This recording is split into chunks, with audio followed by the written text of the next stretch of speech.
Welcome back. Today I am going through the new player's handbook once again, and today we are going to be going through the new Warlock class. So, the core Warlock traits, their primary ability is Charisma. They get a D8 for their hit point die, and their saving throw proficiencies are in Wisdom and Charisma. For their skill proficiencies, you get to choose two from Arcana, Deception, History, Intimidation, Investigation, Nature, or Religion. They are proficient in simple weapons and light armor. So, for their starting equipment, they get to choose between a leather armor, a sickle, 2 daggers, an arcane focus, a book, which is occult lore, and then a scholar's pack and 15 gold pieces, or just 100 gold pieces. So, Warlocks quest for knowledge that lies hidden in the fabric of the multiverse. They often begin their search for magical power by delving into tomes of forbidden lore, dabbling in invocations meant to attract the power of extraplanar beings, or seeking places of power where the influence of these beings can be felt.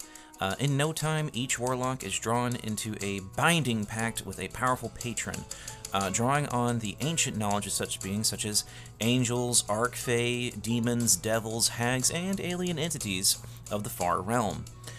Warlocks piece together arcane secrets to bolster their own power. Warlocks view their patrons as resources and a means to an end of achieving magical power. Some Warlocks respect, revere, or even love their patrons, and, some serve their patrons grudgingly, and some seek to undermine their patrons even as they wield their power. Now, once a pact is made, a Warlock's thirst for knowledge and power can't be slaked with mere study. Most Warlocks spend their days pursuing greater power and deeper knowledge, which typically means some kind of adventure. Now, as a level 1 Warlock, you gain all the features that we talked about in the table, and you also get the similar effects when you multi-class. So, let's take a look at the level 1 class features of the Warlock. So you have unearthed Eldritch Invocations, pieces of forbidden knowledge that imbue you with an abiding magical ability or other lessons. You gain one invocation of your choice, such as Pact of the Tome. Invocations are described in the Eldritch Invocations options section later on in this class's descriptions, some of which have a prerequisite now. If an invocation has a prerequisite, you must meet it in order to learn the invocation. For example, if an invocation requires you to be a level 5 or higher Warlock, you can select the invocation once you reach level 5. Now, as far as replacing and gaining invocations go, whenever you gain a Warlock level, you can replace one of your invocations with another one for which you qualify. You can't replace an invocation if it's a prerequisite for another invocation that you have. When you gain certain Warlock levels, you gain more invocations of your choice, as shown in the table later on in this chapter. Now, you can't pick the same invocation more than once unless the description says otherwise. Now, also at level 1, you gain access to Pact Magic. Through occult ceremony, you have formed a pact with a mysterious entity to gain magical powers. The entity is a voice in the shadows, its identity unclear, but its boon to you is concrete, the ability to cast spells. So, cantrips. You know 2 Warlock cantrips of your choice. Eldritch Blast and Prestidigitation are recommended. Eldritch Blast is, or at least in the previous edition, was the most powerful cantrip you could get. And whenever you gain a Warlock level, you can replace one of your cantrips from this feature with another Warlock cantrip of your choice, and when you reach levels 4 and 10, you learn another cantrip. So, moving right along, we are going to delve into spell slots. Now, Warlocks deal with spell slots a bit differently than your other spellcasting classes. The Warlock features table shows you how many spell slots you have to cast your level spells of 1 through 5. Now, as you can see, Warlocks only get to a maximum of 4 spell slots, and in previous editions, they always had to cast them at the highest level that they could. So, let's take a look here. You regain all expended Pact Magic spell slots when you finish a short or long rest. For example, when you're a level 5 Warlock, you have 2 level 3 spell slots. To cast the level 1 spell Witch Bolt, you must spend one of those slots and you cast it as a level 3 spell. Now, prepared spells of level 1 and up, you have your prepared list. To start, you get to choose 2 level 1 spells. Charm Person and Hex are recommended. Hex is always a good one. And your number of spells increases as you level up. Now, let's see.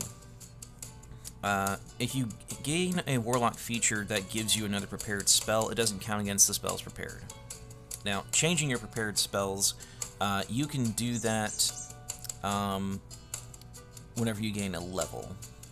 Now, your spellcasting ability is Charisma, and your spellcasting focus is your Arcane Focus, unless you have a feature that lets you do something else. So at level 2, you gain Magical Cunning. You can perform an Esoteric Rite for 1 minute, and at the end of it, you regain expended packed spell slots, but no more than a number equal to half your maximum, rounded up. Once you use this feature, you can't do it again until you finish a long rest. I like that they gave them a way to regain their spell slots outside of a short rest, because not a lot of DMs that I've played under incorporate short rests unless there's something going on. Now, your Warlock subclass you gain at level 3, and we'll be going through all those later. Now, at level 4, you're going to gain your ability score improvement, and then at level 9, you're going to get something that they call Contact Patron. In the past, you usually contacted your patron through intermediaries. Now you can communicate with them directly. You always have Contact Other Plane spell prepared. With this feature, you can cast a spell without expending a spell slot to contact your patron, and you automatically succeed on the spell saving throw. Once you cast the spell with this feature, you can't do it again until you finish a long rest. That's nice, because I always had people trying to contact their patron in some way, shape, or form to try and beg for more power, or to help them out in extenuating circumstances, and it's nice to see an official way to do this. Now, at level 11, you get a Mystic Arcanum. Your patron grants you a magical secret called an Arcanum. You choose one level 6 Warlock spell at this Arcanum. When you cast your Arcanum spell once without expending a spell slot, and then you must finish a long rest before you can cast it that way again. As shown in the Warlock features table, you gain another Warlock spell of your choice that can be cast in this way when you reach level 13, and that's a level 7 spell, level 15, a level 8 spell, and level 17, a level 9 spell. And you regain all your uses of Mystic Arcanum when you finish a long rest. And whenever you gain a Warlock level, you can replace the spell. Now, at level 19, you get your Epic Boon, and at level 20, you become an Eldritch Master. You can use your Magical Cunning feature, and you regain all your expended packed spell slots when you use it. Now, here are your Eldritch Invocation options. These are the bread and butter for any Warlock. So, Agonizing Blast. You have to be a level 2, and you must have a Warlock cantrip that deals damage. So, you choose one of your cantrips that deals damage, and you add your Charisma modifier to the damage, and this is repeatable. You can gain this invocation more than once. Each time you do so, choose a different cantrip. This used to only apply to Eldritch Blast. I like that they've switched that around. You can also gain Armor Shadows. You can cast Mage Armor on yourself without expending a spell slot. Level 5, you can get Ascendant Step. You can levitate yourself without expending a spell slot. Devil's Sight, you have to be level 2. You can see normally in dim, light, and darkness, both magical and non-magical, to 120 feet. Devouring Blade. This is a level 12, and you have to have the Thirsting Blade invocation. The extra attack of your Thirsting Blade invocation confers 2 extra attacks rather than 1. That's cool, so you essentially get 3 attacks with your Eldritch weapon. I like that. That's a good one. Eldritch Mind. You have advantage on Constitution saving throws that you make to maintain concentration. Eldritch Smite, this is a personal favorite. You have to be level 5, and you have to have the Pact of the Blade. Once per turn, when you hit a creature with your Pact weapon, you can expend a Pact magic spell slot to deal an extra 1d8 force damage to the target, plus another 1d8 per level of the spell slot. And you can give the target the prone condition if it is huge or smaller. And then you can also get Eldritch Spear, which is a level 2, and you have to have a Warlock cantrip that deals damage. You get to choose one of your Warlock cantrips that deals damage and has a range of 10 or higher feet, and when you cast the spell, the range increases by a number of feet equal to 30 times your Warlock level. And this one is also repeatable. And then you also gain Fiendish Vigor if you're level 2. You can cast False Life on yourself without expending a spell slot. And when you cast a spell with this feature, you don't roll the die for temporary hit points, you automatically get the highest number on the die. That's very nice. Fiendish Vigor used to be something that was locked into a certain type of Warlock pact. Oh boy, they have a lot more now. Here we go.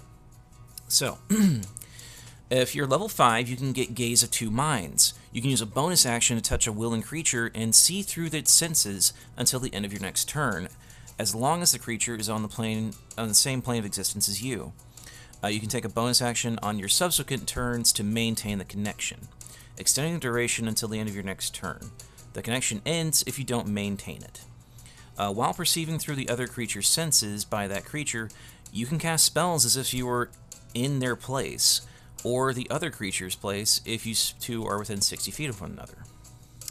You can also get Gift of the Depths at level 5. You can breathe water, and you gain a swim speed equal to your normal speed.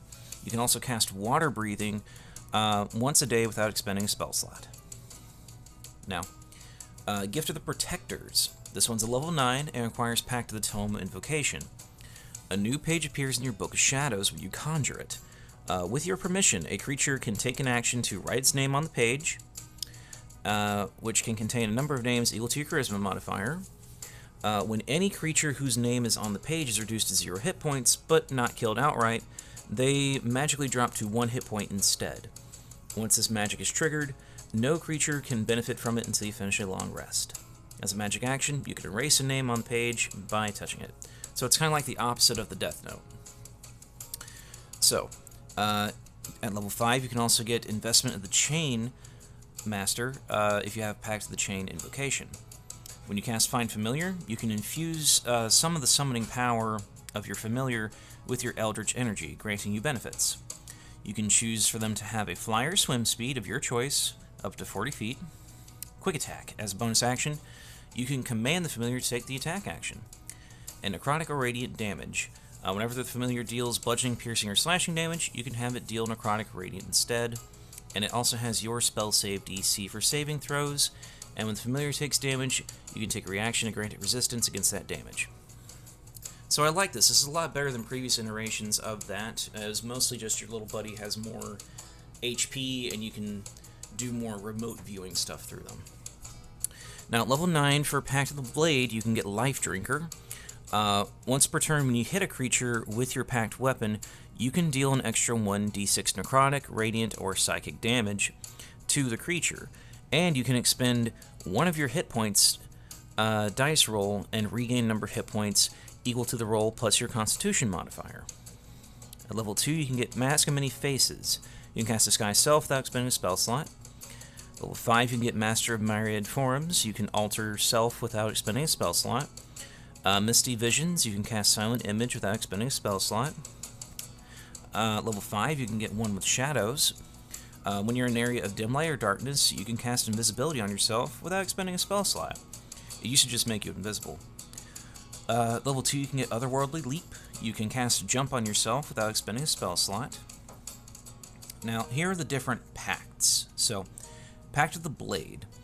As a bonus action, you can conjure a pact weapon in your hand, a simple or martial weapon of your choice with which you bond, or create a bond with a magic weapon you touch. You can't bond with a magic weapon if someone else is attuned to it, or another warlock is bonded to it.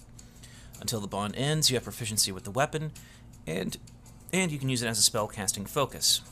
So, this is a good way to get around some certain restrictions in D&D. Whenever you attack with a bonded weapon, use your Charisma modifier for the attack and damage rolls instead of using Strength or Dex. And you can cause the weapon to deal Necrotic, Psychic, or Radiant damage, or its normal damage type. Your bond with the weapon ends if you use this feature's bonus action again, if the weapon is more than 5 feet away from you for 1 minute or more, or if you die. A Conjure Weapon disappears when the bond ends. So not bad, not bad. I like how they're giving us more damage options, because it used to just be the normal damage of the weapon. So Pact of the Chain. You learn the Find Familiar spell and can cast it as a magic action without expending a spell slot. When you cast the spell, you choose one of the normal forms of your familiar or one of the following special forms: an imp, a pseudo-dragon, a quasit, a skeleton, a slad tadpole, a sphinx of wonder, a sprite, or a venomous snake. Additionally, when you take the attack action, you can forego one of your own attacks and allow your familiar to attack instead. I like that they've officially given us more options and have them listed here, because it used to just be an imp, a pseudo-dragon, or a quasit. Now, Pact of the Tome. You stitch together you stitch together strands of shadow, and you conjure forth a book in your hand at the end of a short or long rest. This Book of Shadows, that you can determine the appearance of, contains eldritch magic that only you can access, granting you the benefits below. The book disappears if you conjure another book, or if you die. So you get more cantrips and rituals. When the book appears, you can choose 3 cantrips, and choose 2 level 1 spells that have the ritual tag. The spells can be from any class's spell list, and they must be spells you don't already have prepared. While the book is on your person, you have the chosen spells prepared, and they function as Warlock spells for you, and the book counts as a spellcasting focus. Now, another one you can get is Repelling Blast level 2. You have to have a Warlock cantrip that deals damage via an attack roll. You choose one of your cantrips, and when you hit a larger or smaller creature with it, you can push the creature up to 10 feet in a straight line away from you. And this is repeatable and lets you pick different cantrips. This used to only apply to Eldritch Blast. At level 5, you can get Thirsting Blade for your Pact of the Blade. You gain the extra attack feature for your Pact weapon only. With that feature, you can attack twice with the weapon instead of once when you take this attack action on your turn. Visions of Distant Realms. This is a level 9 one. You can cast Arcane Eye without expending a spell slot. And then finally, we have Whispers of the Grave at level 7. You can speak with dead without expending a spell slot. And Witch Sight at level 15. You have True Sight with a range of 30 feet. True Sight is an incredible ability to have. You can see pretty much everything. Alright. Now down here we have the Warlock spell list as it goes through everything. And then we're going to delve into the Warlock subclasses right after I take a sip of my drink here, because I am getting a little dehydrated.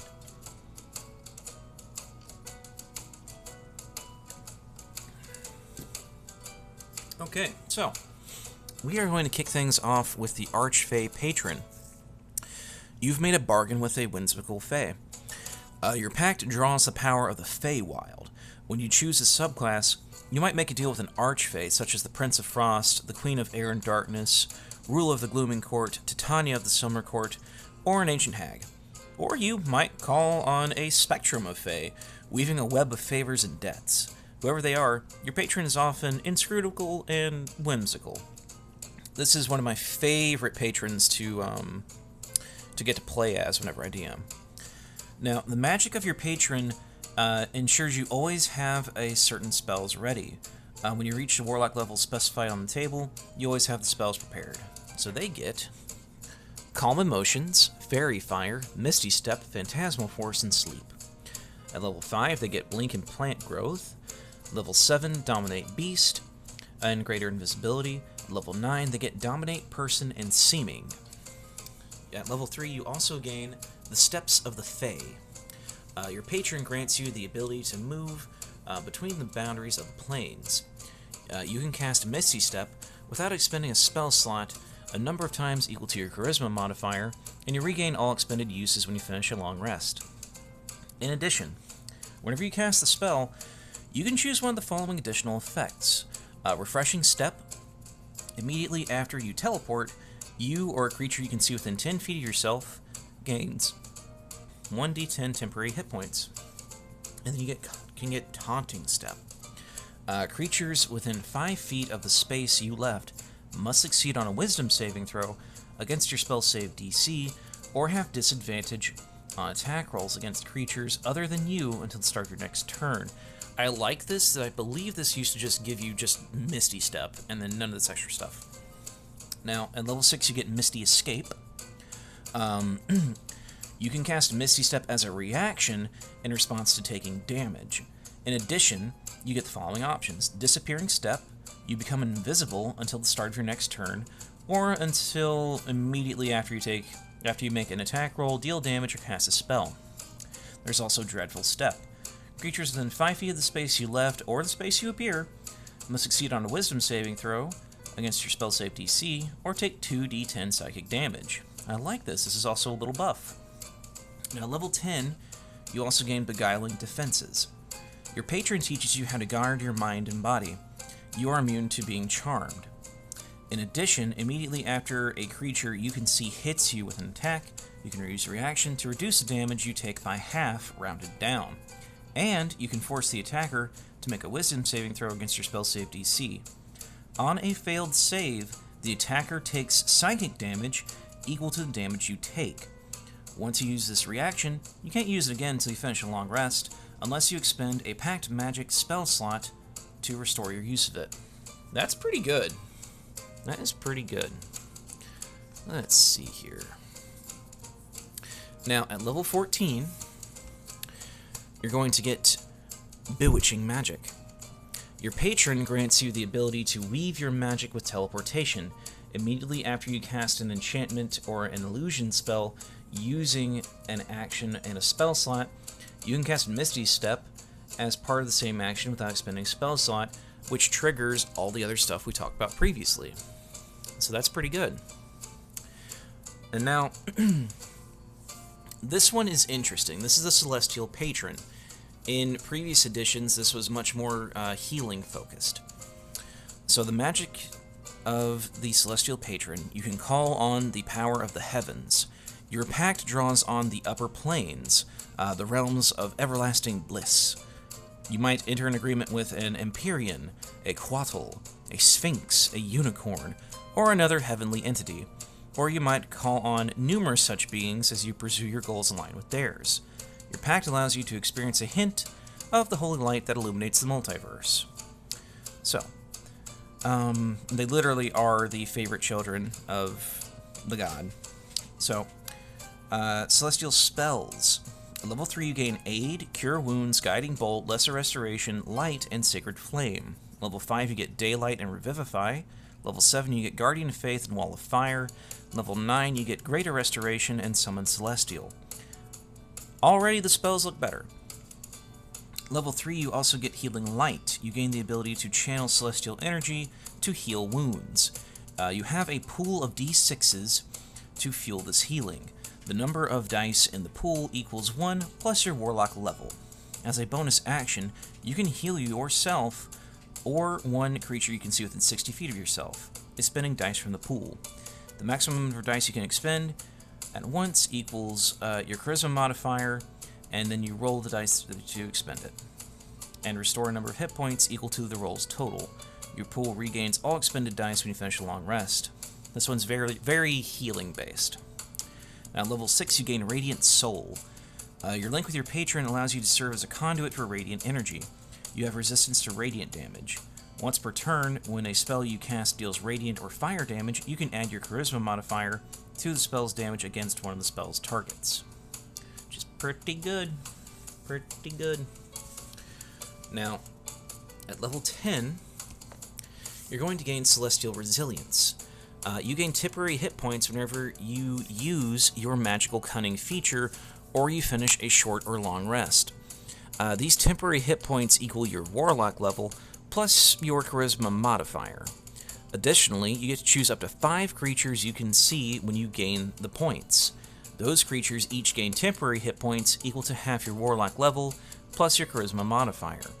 So that could very easily be 10 or higher at this point. And then at level 14, you gain Searing Vengeance.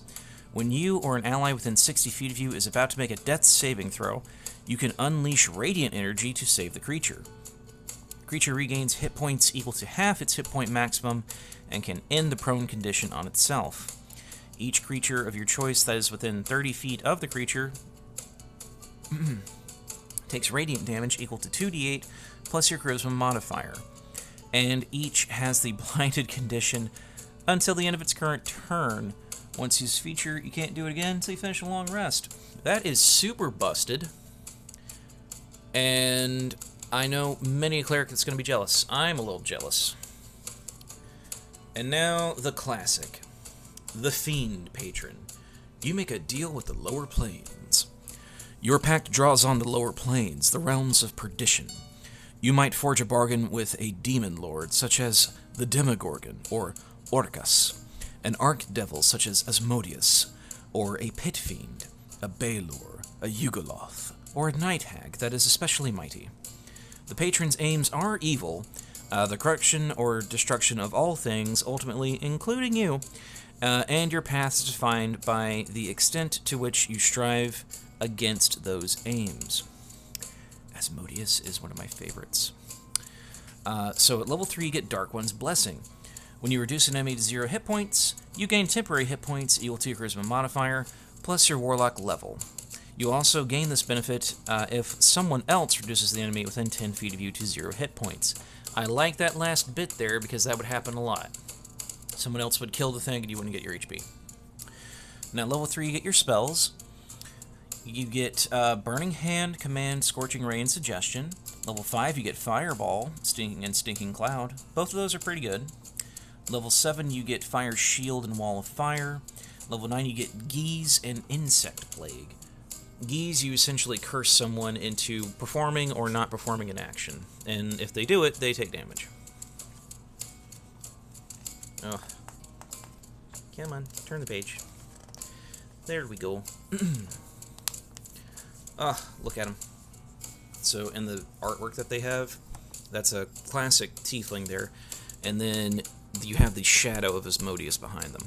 Love it. So, at level 6 you get the Dark One's Own Luck. You can call on your Fiendish Patron to alter fate in your favor. When you make an ability check or a saving throw, you can use this feature to add 1d10 to your roll. You can do so after seeing the roll, but not before any of the roll's effects occur. You can use this feature a number of times, equal to your charisma modifier, but you can use it more than once per roll. Hang on, let me reread that. But you can use it no more than once per roll. There we go. You regain all expended uses when you finish a long rest. At level 10, you get Fiendish Resilience. You get to choose one damage type other than Force, and whenever you finish a short or long rest, you have resistance to that damage until you choose a different one with this feature. Then at level 14, you get Hurl Through Hell. Once per turn, when you hit a creature with an attack roll, you can try to instantly transport the target through the lower planes. The target must succeed on a charisma saving throw against your spell save DC, or the target disappears and hurtles through a nightmare landscape. The target takes 8d10 psychic damage if it isn't a fiend, and it has the incapacitating condition until the end of your next turn, when it returns to the space it previously occupied or the nearest unoccupied space. Once you use this feature, you can't do it again until you finish a long rest or you expend a Pact Magic spell slot to restore your use of it. That has always been a busted feature. I'm glad to see it stayed.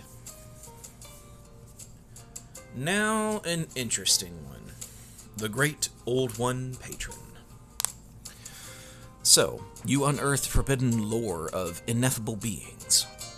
When you choose the subclass, you might bind yourself to an unspeakable being from the far realm or an elder god, such as Tharizdun, the Chained God, Zargon, the Returner, Hadar, the Dark Hunter, or Great Cthulhu.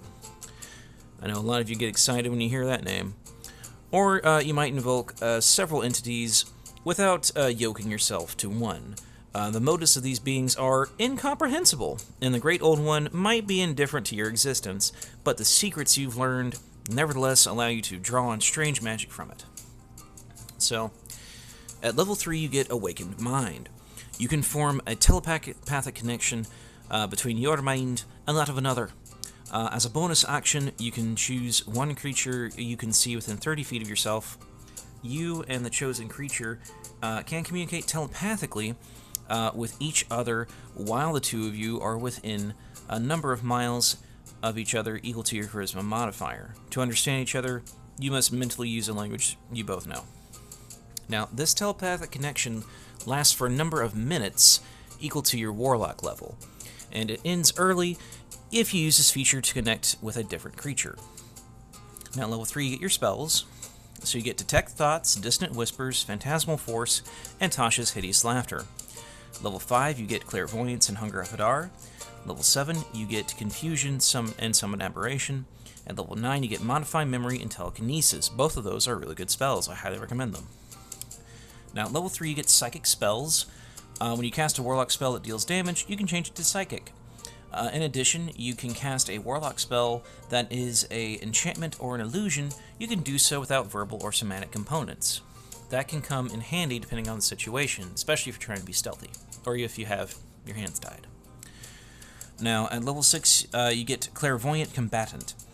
When you form a telepathic bond with a creature using your Awakened Mind, you can force that creature to make a Wisdom saving throw against your spell save DC. On a fail, the creature has disadvantage on attack rolls against you, and you have advantage on attack rolls against that creature for the duration of the bond. Once you use this feature, you can't use it again until you finish a short or long rest, unless you expend a Pact Magic spell slot to restore your use of it. Level 10, you get Eldritch Hex. Your alien patron grants you a powerful curse. You always have Hex prepared, and when you cast Hex and choose an ability, the target also has disadvantage on the saving throws of that ability for the duration of the spell. That's pretty good. Now at level 10 you get Thought Shield. Your thoughts can't be read by telepathy or other means unless you allow it. You also have resistance to psychic damage, and whenever a creature deals psychic damage to you, that creature takes the same amount of damage that you take. Now at level 14, you can create a Thrall. When you cast Summon Aberration, you can modify it so that it doesn't require concentration. If you do so, the spell's duration becomes 1 minute for that casting, and when summoned, the aberration has a number of temporary hit points equal to your Warlock level, plus your Charisma modifier. In addition, the first time on each turn the aberration hits a creature under the effect of your Hex, the aberration deals extra psychic damage to the target equal to the bonus damage of that spell. Not bad at all. So, I hope you've enjoyed this one. Next time, we will be going over the final class in the new book, which is Wizard. Wizards are hella interesting, I'll give them that. Well, I'm looking forward to reading this to you guys next time, and I hope you have a great day. Now, next week we're going to get the new Dungeon Master's Guide, and I'll be doing a brief summary of that as well. But I hope you all have a great day, and I'll see y'all next time.